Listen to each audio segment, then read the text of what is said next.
यही वो पेड़ है जिसे हम ये कह सकते हैं, एक तो होती है कि समस्या की जड़ है, लेकिन आप तो जो पेड़ है वही समस्याओं का है। और नतीजा क्या हुआ? सचिवालय के 6 कर्मचारी के ऊपर प्रिविलेज मोशन आ गया। तो सुक्खू भाई का तो शायद कहीं रोल नहीं था इसमें, जो प्रिविलेज मोशन वाली बात है। एक मंत्री महोदय के अलावा ना माननीय मुख्यमंत्री, ना ही और माननीय मंत्रीगण, ना ही और विधायकगण उन्होंने हमारे खिलाफ बोला हो। इस मोशन ने जो आपका एक मोशन बना है, अभी भी था नहीं बोलूंगा, उसमें थोड़ी सी कमी लाने की कोशिश की। जो एक आर्थिक स्थिति बहुत खराब है, जैसे आपको मालूम है, लेकिन जब ये स्टेटमेंट दी गई उसके बाद जो है पूरे प्रदेश के कर्मचारी और पेंशनरों में आज भी रोष है। सच्चाई में तो हम बोल सकते हैं, नहीं मैं उसी गलत हम बोल नहीं रहे कुछ भी। आई लव यू तो हमने बोलना नहीं।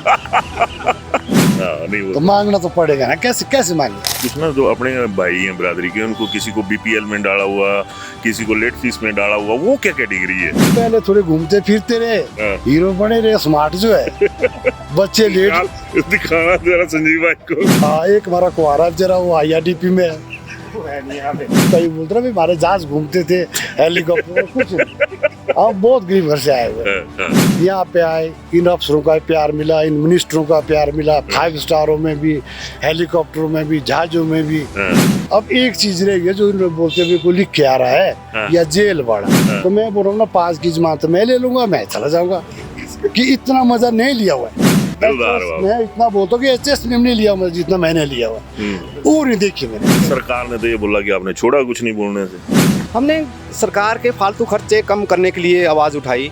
जो एक आरोप था कि IAS लॉबी की जो या दूसरे जो है उनकी गाड़ियां उनके बच्चों को ढोती हैं, तो बधाई इसके लिए कि अब मेरे को वहाँ पे उनके बच्चों को आती ले जाती हुई टैक्सियां दिखी थी। कड़वी जो बात होती है वो हर किसी को बुरी भी लगती है, अच्छी भी लगती है। सरकार की बेड़ी में कितने पत्थर नजर आ रहे हैं आपको, जो कि सुखविंदर सिंह सुक्खू जो है उनके जो फ्लैगशिप है उसको हिचकोले खाने पे मजबूर कर रहे हैं। एक एक सीट का काम जो बोझ है वो एक बाबूजी संभाल रहे हैं। यहाँ पे 700 पोस्टें जो है खाली पड़ी है बिन प्रिविलेज मोशन पे हारा हूँ मैं। आपको लगता है कि सरकार इसमें वो करेंगी कि कोई नया इतिहास रचेगी? मेरे की मना क्लास 4 का लेबल ही बढ़ गया। वो कैसे? ये देखो 56 साल की बूढ़ी है, अब इसकी प्रमोशन हुई थी, एक नहीं है तो 20 है आजकल मेरे पास। उनकी एग्रीमेंट ही बंद कर दी। ये लेबल का पता नहीं लगा कौन है लेबल, मिस्त्री इनके पास, इस लेबल ने मेरी हत्या कर दी।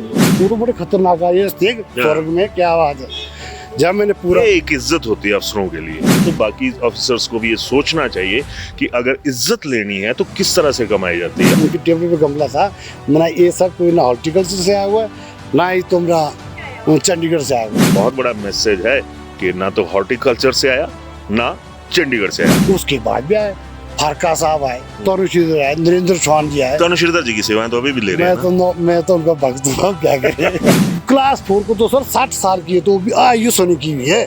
वो यहाँ पे नजर आता है, छाती ठोक के बोल रहे कि वो अफसर भी थे जो यहाँ पर वो चीजें करके गए कि 100 पोस्टें निकाल दी और यहाँ एक पोस्ट के लिए रोना पड़ता है। एक ऐसे अफसर थे भाई, देता कुछ, मुझे 50 पोस्टें दी। 13 महीने से वो कैबिनेट और सचिवालय में घूम रही है, कैबिनेट के अंदर नहीं जा रही। आउटसोर्स का कल्चर चला हुआ है और एक ही फैमिली के 7 लोग अपॉइंट हो गए। जो 3 लाख लेते हैं पे, वो उंगली नहीं लगाते हैं। जो 9,500 वाला ना 7:05 में आएगा तो उसकी एब्सेंट लगाई जाती है। वो लाखों जो लेगा उसके लिए कोई रूल्स नहीं है, जो 9,500 पे लगा है उसके लिए रूल्स हैं। मैंने कुछ नहीं बोला, तो आई लव यू तो बोलती नहीं है सर, बोलना तो पड़ता है कुछ ना कुछ। अभिवादन स्वीकार कर रहे हैं, मैं उदय पठानिया। आज आप देख रहे होंगे कि लोकेशन थोड़ी सी अलग है, और लोकेशन अलग होने का मकसद सीधा ये है कि आज जो खबर है वो भी अलग है। आज हम शिमला में हैं और ये पीछे आपको एक पेड़ दिखाई दे रहा होगा। विशाल, जरा इस पेड़ की एक झलक दिखा देना। पेड़ों का अक्सर जिक्र जब आता है तो जिंदगी का जिक्र भी होता है, ऑक्सीजन का जिक्र भी होता है, लेकिन इन्हीं पेड़ों के साथ पुरानी कहानियों में होता था कि बेताल लटका रहता था, आत्माएं बैठी रहती थी। तो अगर इस पेड़ को मैं सेक्रेट की आत्माओं का नाम दूं तो गलत नहीं होगा, क्योंकि सेक्रेट की आत्मा जो है वो सेक्रेट के कर्मचारियों में बसती है, और सरकार की आत्मा जो है वो भी सेक्रेट के कर्मचारियों में बसती है। और इनके दिल से आह निकलेगी तब भी सरकार के खाते में जाएगी, वाह निकलेगी तब भी सरकार के खाते में जाएगी। लेकिन आह और वाह का जो सिलसिला है वो बीते 21 और 23 अगस्त को इसी पेड़ के आसपास नजर आया था जब सचिवालय के जो कर्मचारी थे उन्होंने, कहने को तो ये कहा जा सकता है कि सरकार के खिलाफ मोर्चा खोला था, लेकिन कर्मचारियों का हक है, लेकिन इन्हीं कर्मचारियों के साथ साथ जो सरकार ने इनके खिलाफ मोर्चा खोला वो एक अहम जो बिंदु है। अगर मैं ये कहूँ कि मौजूदा कांग्रेस की सरकार में जो चीज़ें शुरू हुई थी वो यहीं से हुई थी। तो खैर ज़्यादा वक्त ना लेते हुए मैं बात करूंगा संजीव शर्मा जी से, जो कि इस यूनियन के प्रधान भी हैं। शर्मा जी स्वागत। नमस्कार। नमस्कार तानिया जी। तो मैंने जिस तरह से बताया कि यही वो पेड़ है जिसे हम ये कह सकते हैं, एक तो होती है कि समस्या की जड़ है, लेकिन आप तो जो पेड़ है वही समस्याओं का है। बिल्कुल सही कहा पठानिया जी आपने। यही वो ऐतिहासिक पेड़ है जहाँ पे कर्मचारी अपनी आह भी भरते हैं और वाह भी करते हैं। जैसा कि आपने कहा और आपने देखा, पूरे प्रदेश के लोगों ने देखा कि 21 अगस्त और 23 अगस्त को सचिवालय के कर्मचारियों को यहाँ पे अपनी आह भरनी पड़ी थी और नतीजा क्या हुआ, सचिवालय के 6 कर्मचारी के ऊपर प्रिविलेज मोशन आ गया। आज ये प्रिविलेज मोशन है, मुझे लगता है जैसे कि मैंने पहले भी कहा है कि हिमाचल प्रदेश के इतिहास में पहली बार हुआ है कि चुने हुए कर्मचारी नेताओं पर प्रिविलेज मोशन आया है। और उसके साथ साथ मेमो इशू हुए हैं। 21 तारीख को जो हमारा पहला जनरल हाउस था उसमें मेमो इशू हुआ था।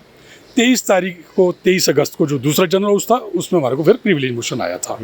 और पता तो चला था कि एक एप्लीकेशन भी गई थी FIR हमारे ऊपर की जाए, लेकिन हम उसके साथ अभी भुगत रहे हैं। हमने जवाब तो दे दिया है, तब देखते हैं आगे क्या होता है। प्रधान जी, मेरे को ये लगता है कि ये जो तमाम एपिसोड रहा है इसमें मुख्यमंत्री सुखविंदर सिंह सुक्खू, और मेरे को आदत है मैंने भाई करके पुकारता हूँ, तो सुक्खू भाई का तो शायद कहीं रोल नहीं था इसमें, जो प्रिविलेज मोशन वाली बात है।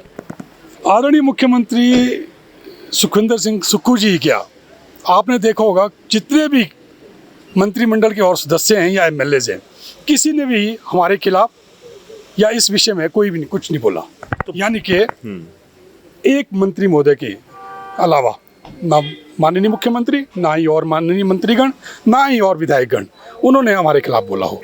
तो इसीलिए आप जो बोल रहे हैं ठीक बोल रहे हैं। स्पेसिफिक और स्पेशल प्रिविलेज मोशन बोल रहा हूँ क्योंकि इस मोशन ने जो आपका एक मोशन बना है, अभी भी था नहीं बोलूँगा, उसमें थोड़ी सी कमी लाने की कोशिश की। जो एक पूरी स्पीड थी वो, उसमें तो सरकार शायद कहीं ना कहीं कामयाब रही। नहीं, देखिए कामयाब सरकार नहीं, हम भी कामयाब रहे हैं। देखो, हमने जो ये आंदोलन रोका या बंद किया तभी किया ना जब हमें जो हमारी मांग थी, मुख्य मांग जैसे हमारी DA थी, वो हमें मिल गया। 4% DA दे दिया, और तो और जो हमारे 20,000 रुपया की ये किस्त जो है एरियर की, वो हमारे क्लास 4 एम्प्लॉयज़ों को मिली। इसके साथ साथ पहली बार हुआ होगा कि जब 28 तारीख को सैलरी मिल गई, और जो कर्मचारी जो हमारे रिटायर्ड कर्मचारी थे, पेंशनर थे, उनको भी जो है ना, जो उनके जो बिल पड़े थे उसके 2-2 लाख 3-3 लाख पिछले 2-2 सालों से, उनको भी एक मुश्त जो है ना क्लियर करने का आदेश हुआ। ये हमारा जो वो था आंदोलन था, रोष जो हमने व्यक्त किया था 2 दिन, ये उसी का परिणाम है। तो ये माना जाए कि अब कहीं ना कहीं संजीव शर्मा किसी और के लिए हक में हो ना हो, लेकिन सुक्खू भाई के लिए आप एक सॉफ्ट कॉर्नर रख रहे कि अगर इतनी आर्थिक हालात खराब थे उसके बावजूद भी उन्होंने कर्मचारियों के लिए कुछ किया। बिल्कुल बिल्कुल। देखो, आर्थिक स्थिति बहुत खराब है जैसे आपको मालूम है, उसके बावजूद हम जो है 600 करोड़ रुपया अपने कर्मचारी और पेंशनरों को दिलवाने में कामयाब हुए।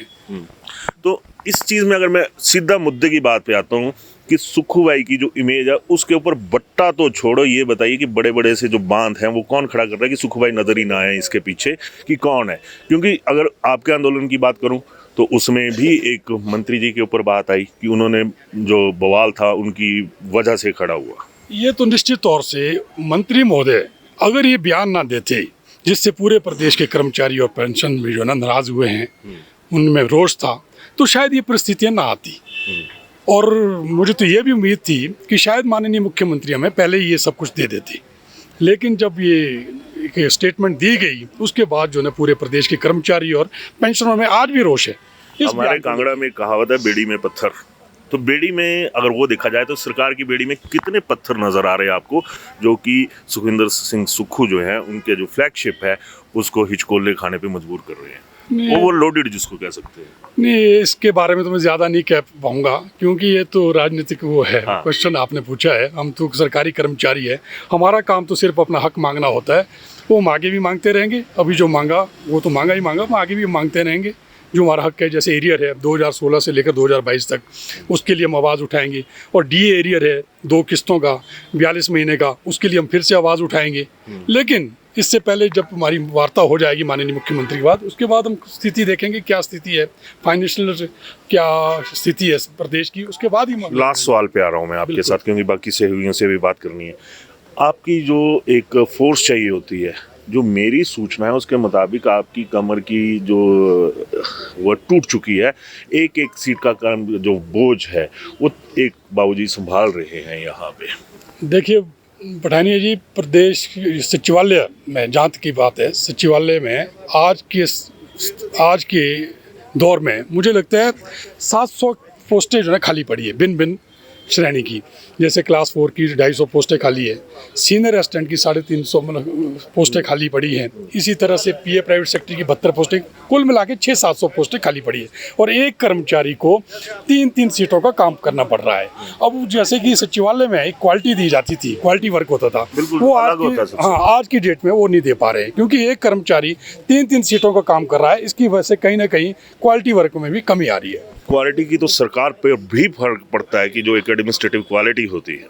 क्वांटिटी देखी जाए तो इस सरकार में जो नेताओं की है वो बहुत ज़्यादा है और क्वालिटी वर्क सामने नहीं आ पा रहा है। मैंने जिस तरह से पहले जिक्र किया कि ये सारी तमाम चीज़ें उस हिसाब से चलती हैं। लास्ट में एक और मैं आपसे पूछूंगा कि अगर ये सारी चीज़ें प्रिविलेज मोशन पे आ रहा हूँ मैं, आपको लगता है कि सरकार इसमें वो करेंगी कि कोई नया इतिहास रचेगी?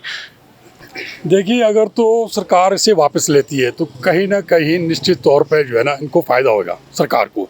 अगर ये प्रिविलेज मोशन वापस नहीं लेती है तो मुझे लगता है पूरे प्रदेश के कर्मचारी और पेंशनर फिर से आंदोलन कर सकते हैं, क्योंकि हमने तो अपना काम कर दिया है। अब तो ये काम जो है ना कर्मचारियों को और पेंशनरों को करना हो। और पेंशनरों में आज भी बहुत रोष है जब उनको पता चलता है, क्योंकि जिस तरह के मुझे फ़ोन आते हैं पूरे प्रदेश के पेंशनरों के खासकर से फ़ोन आते हैं, वो कहते हैं कि अगर संजीव शर्मा, मुझे बेटा करके वो पुकारते हैं कि बेटा अगर आपके ऊपर कोई भी कार्रवाई होती है तो हम पूरे प्रदेश के जितने भी हम पेंशनर हम सड़कों पे आ जाएंगे। तो अब देखते हैं क्या करती है सरकार। हमें तो जो करना था हमने कर दिया है। बिल्कुल, और इस बात से हम भी इत्तेफाक रखते हैं, क्योंकि अगर अपर हिमाचल में यहाँ पे अभी खड़े हैं तो लोअर हिमाचल में भी जो करंट है वो बिल्कुल इसी तरह का है कि अगर प्रिविलेज मोशन की बात आती है और नेता खुद को विशेष अधिकारों के साथ संपन्न समझते हैं तो ये सही संकेत नहीं होगा सरकार के लिए भी। खैर, अब मेरे साथ दूसरी तरफ है भाई साहब। नमस्कार। नमस्कार पठानिया जी। ये मैं नाम भूल गया भाई। अमर सिंह वर्मा। हाँ, अमर सिंह वर्मा जी हैं। और कहा जाता है कि सरकार चलती है तो सरकार को चलाने के लिए रथ ज़रूरी होते हैं। यानी ये जो यहाँ पर चालक यूनियन है उसके अध्यक्ष है, और मैं ये कहूँ कि सरकारों के सारथी हैं। विशाल, थोड़ा सा पिछली तरफ दिखाइएगा। तमाम जितनी भी सेक्टरी लेवल के अधिकारियों की गाड़ियाँ हैं या दूसरी गाड़ियाँ हैं, इनमें जितने भी चालक होते हैं ये तैनात रहते हैं और हर एडमिनिस्ट्रेटिव इसमें जो मूवमेंट होती है उसका अहम बिंदु रहते हैं, क्योंकि हेलीकॉप्टर हर किसी के पास नहीं होता। तो अब उस मुद्दे की बात पे आ रहा हूँ, आपको क्या लगता है ये जो सारा सिस्टम है इसके ऊपर आप क्या क्या कहना है सर इस मुद्दे में? ठानिया जी, जैसे हमने 21 तारीख और 23 तारीख को गेट मीटिंग की थी, क्योंकि कर्मचारियों के अंदर सचिवालय में सबसे ज़्यादा रोष सचिवालय में था और पूरे प्रदेश के कर्मचारी पेंशनर अपने आप को कहीं ना कहीं जो उनकी लंबित मांगे थी उसमें ठगा सा महसूस कर रहे थे। तो हमने कोशिश की कर्मचारियों की आवाज़ बनकर, जो हमारा ये एक संवैधानिक अधिकार था, हमें चुना है कर्मचारियों ने इसलिए कि उनके हम हितों की रक्षा करें। तो हमने मांगे रखी। हमने ऐसा ऊंच नीच इतना ज़्यादा कुछ नहीं बोला। हमने सरकार ने तो ये बोला कि आपने छोड़ा कुछ नहीं बोलने से। हमने सरकार के फालतू खर्चे कम करने के लिए आवाज़ उठाई, कुछ ना कुछ सरकार के हित की आवाज़ें उठाई हमने। मैं इस तरह यहाँ पर वर्मा जी मुबारकबाद देना चाहूँगा कि मैं भी सुबह शिमला में था, तो अब जो एक आरोप था कि आईएएस लॉबी की जो या दूसरे जो है उनकी गाड़ी उनके बच्चों को ढोती हैं, तो बधाई इसके लिए कि अब मेरे को वहाँ पे उनके बच्चों को आती ले जाती हुई टैक्सियाँ दिखी थी।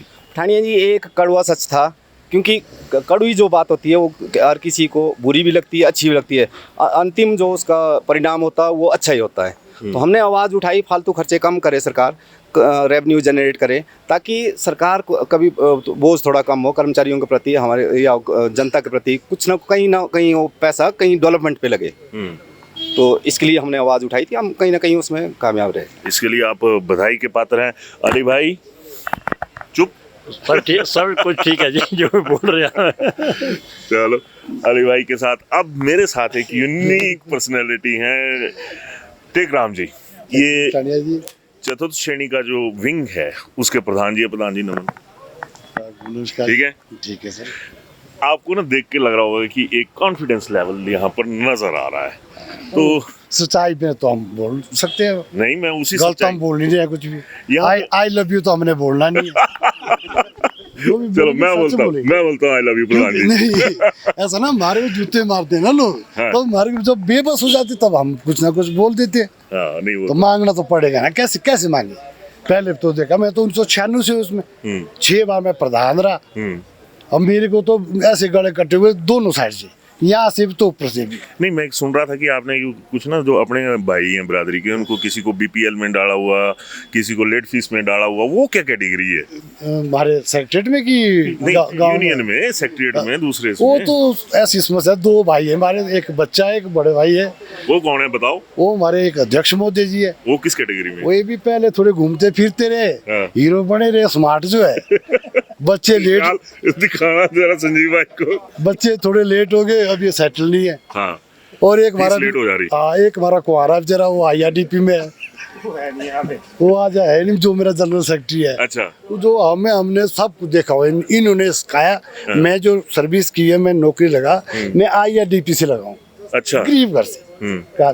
309 नंबर कमरे में मेरी फाइल है। कोई कहीं बोलता ना हमारे जहाज घूमते थे हेलीकॉप्टर में, कुछ नहीं। हम बहुत गरीब घर से आए हुए हैं। हाँ, परंतु यहाँ पे आए, इन अफसरों का प्यार मिला, इन मिनिस्टरों का प्यार मिला, 5 स्टारों में भी, हेलीकॉप्टरों में भी, जहाजों में भी, हाँ। और ट्रेनों में भी, VIP में। हाँ, अब एक चीज रह गई जो इन्होंने बोलते हुए कोई लिख के आ रहा है, हाँ। या जेल वाला, तो मैं बोल रहा हूँ ना 5 की जमानत मैं ले लूंगा, मैं चला जाऊंगा, कि इतना मजा नहीं लिया हुआ है। दिलदार बाबू। मैं इतना बोलता हूँ कि HS ने नहीं लिया मजा जितना मैंने लिया हुआ है। और नहीं देखी मैंने, थोड़ा सा इस तरफ आ जाओ, थोड़ी सी लाइट ऊपर से आपकी ये हो रही और होनी। नहीं मैंने देखी अभी हाँ। तक, जेल नहीं देखी, बाकी सब कुछ। तो जेल दिखानी है। मैं तैयार हूँ भाई। हाँ, हमारे काम कर दे, जो अच्छा। काम हमारे बचे हुए। सर मेरे ऐसा हुआ कि एक एग्रीमेंट लगती है, मेरे को नहीं लगती है, सबको लगती है, क्लर्क को भी लगती है, SO को भी, सुपरडेंट को भी, ISO को भी लगती है। मेरे की मना क्लास 4 का लेबल ही बढ़ गया। वो कैसे? एक मिनट, ये देखो 56 साल की बूढ़ी है, अब इसकी प्रमोशन हुई थी। नहीं बुढ़े नहीं बोल सकते आप। चल भाई, तो जवान है, छोकरी है, 18 साल की, रख लो चाहे, पर इसको लग रही थी एग्रीमेंट, एक नहीं है, 20 है आजकल मेरे पास। हाँ। उनकी एग्रीमेंट ही बंद कर दी, वो क्यों? लेबल बढ़ गया। ये लेबल का पता नहीं लगा कौन है लेबल, मिस्त्री है इनके पास, इस लेबल ने मेरी हत्या कर दी है। ये तो बात सही है। दूसरा देखो, मेरे कौन सा? लेबल ऐसा लेबल भाई, प्रमोशन में तो एक एग्रीमेंट तो मिलती है। हाँ, हाँ, मेरे साथ लगे हुए बंदे अंडर सेक्रेटरी बन गए, उनको मिल गई 9 एग्रीमेंट है, हाँ। हमारा लेबल बढ़ गया नीचे। मेरे साथ एक नहीं कई, मैं मुख्यमंत्री मोदी जी के 5 हूँ। मैं बोला मुख्यमंत्री मोदी जी, यहाँ का एक रोस्टर बना होता है। हाँ वो भी एक बात थी कोई। देखो पूरे हिमाचल में PN लगते हैं, अलग अलग सिस्टम है, हमारे नहीं लगते। मैंने एक बार चीफ सेक्रेटरी थे P मित्रा जी, मैंने कहा जी हाँ जी, उस टाइम भी ये चला था कि आउटसोर्स और डिपार्टमेंट। मैंने कहा जी मुख्य सचिव जी, PSG करना आसान है, PR बनना बहुत मुश्किल है। वो खड़ा हो गया, वो जिनका परिवार इकट्ठा नहीं रहता होंगे, वो तो बड़े खतरनाक आए थे स्वर्ग में, क्या बात है। जब मैंने पूरा, ये एक इज्जत होती है अफसरों के लिए नहीं, कि मैं आज यहाँ- नहीं है फिर भी यहाँ से उनको सल्यूट जा रहे हैं। तो बाकी ऑफिसर्स को भी ये सोचना चाहिए कि अगर इज्जत लेनी है तो किस तरह से कमाई जाती है। आगे चलो भाई। और मैंने कहा जी, फिर उन्होंने पूछा भी क्या बात है, कौन सा पेपर देते हैं आप? वो तो बख्शते नहीं थे किसी को, ISO को नहीं बख्शते थे, उनके कमरे में जाना कामते थे। और टेकराम किया, जब मैंने पूरी डिटेल बताई, वो खुश हो गए।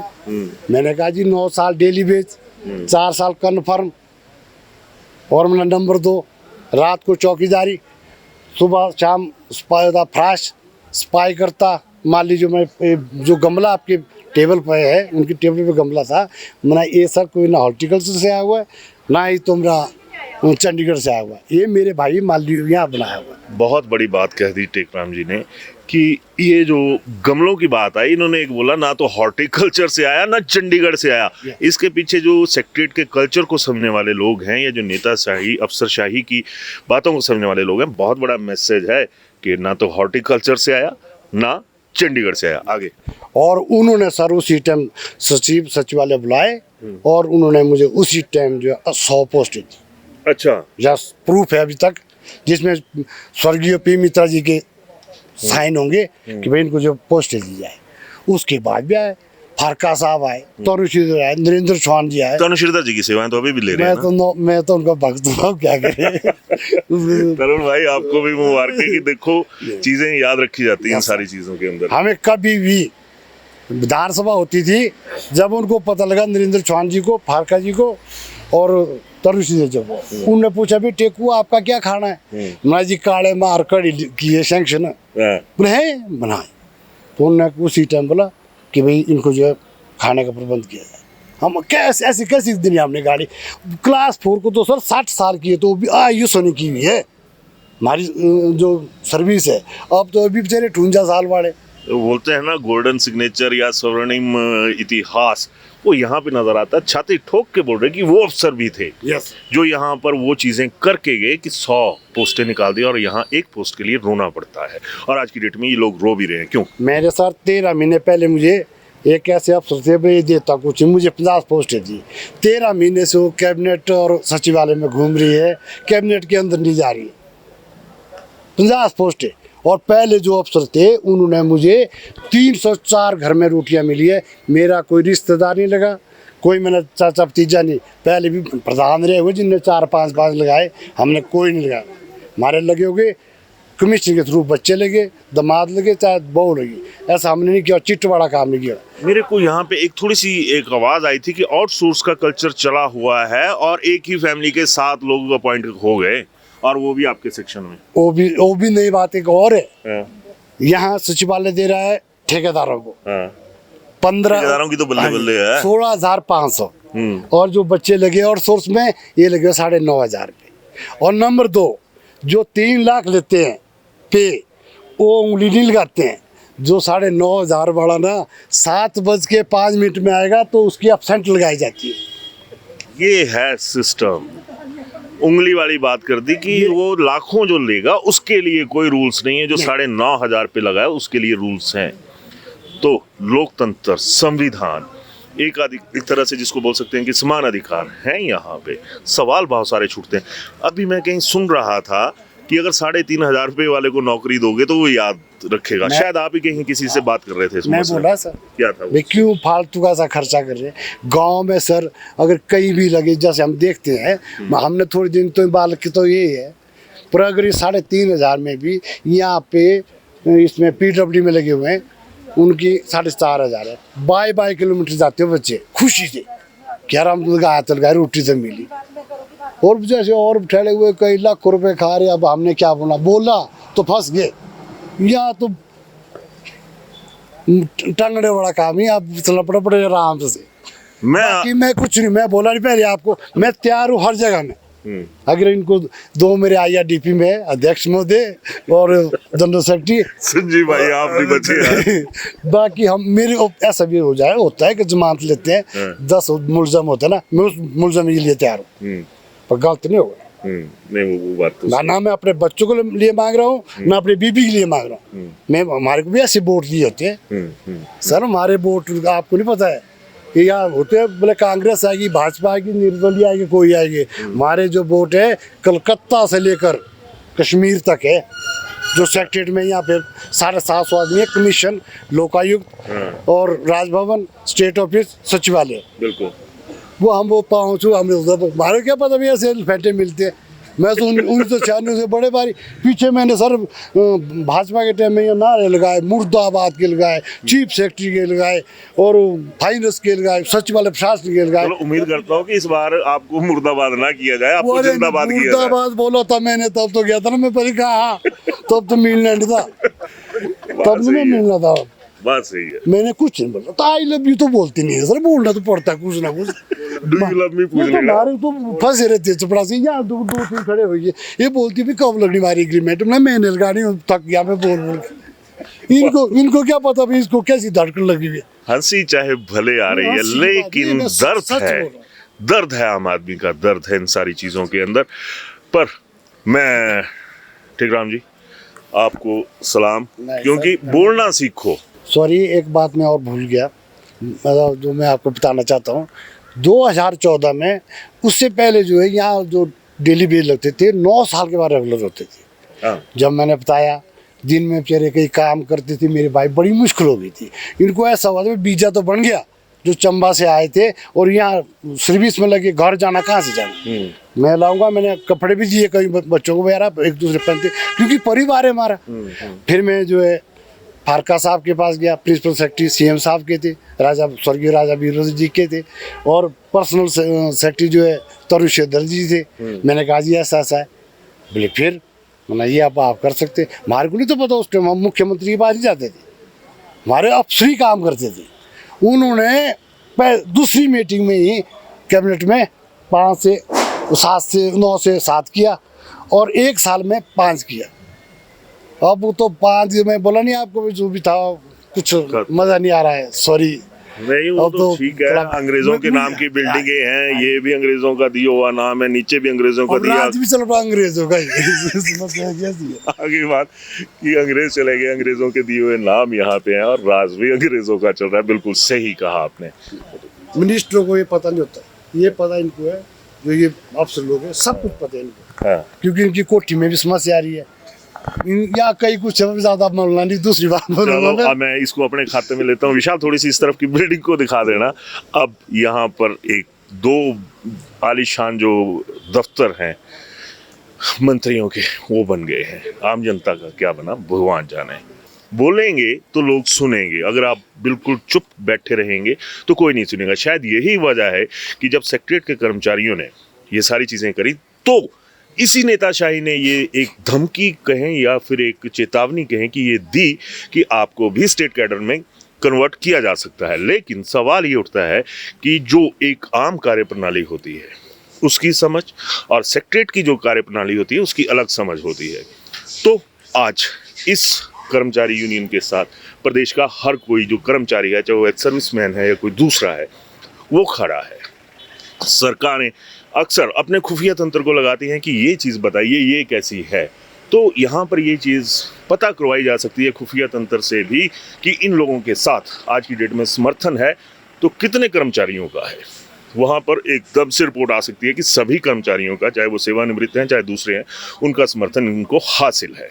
तो यहाँ पर सरकार को भी सोचना चाहिए कि यही लोग हैं जो आपकी इमेज को बिल्ट भी करते हैं और आपकी इमेज जो है वो कहीं ना कहीं कटघरे में भी खड़ी हो जाती है। यहाँ पर जो R&P रूल्स हैं या दूसरी चीज़ें हैं उनका असर रहता है। और जो अफसरशाही है उनको मैं इतना ही कहूँगा कि आप देखिए, इन लोगों ने आपके साथ काम किया था। टेकराम जी ने भी अपना जिक्र किया कि इन्होंने हर स्तर पर, और जो इनका एक्सपीरियंस है वो बोलता है, तो लोग इनकी बातें सुनते हैं। आप नेताओं की बात कोई नहीं सुनता है। आपके लोग, चाहे बीजेपी है कांग्रेस है, जबरन लोगों को उठाकर अपनी जनसभाओं में लेकर जाते हैं। और लोग इसी सेक्रेटरीट में जब काम के लिए आते हैं तो इन्हीं कर्मचारियों के साथ उनका वास्ता रहता है। और जब इनके साथ आप वास्ता नहीं रखेंगे तो सरकार को भी शायद कोई रास्ता ना मिले आने वाले दौर में। तो ये बातचीत कैसी लगी ज़रूर बताइएगा। धन्यवाद।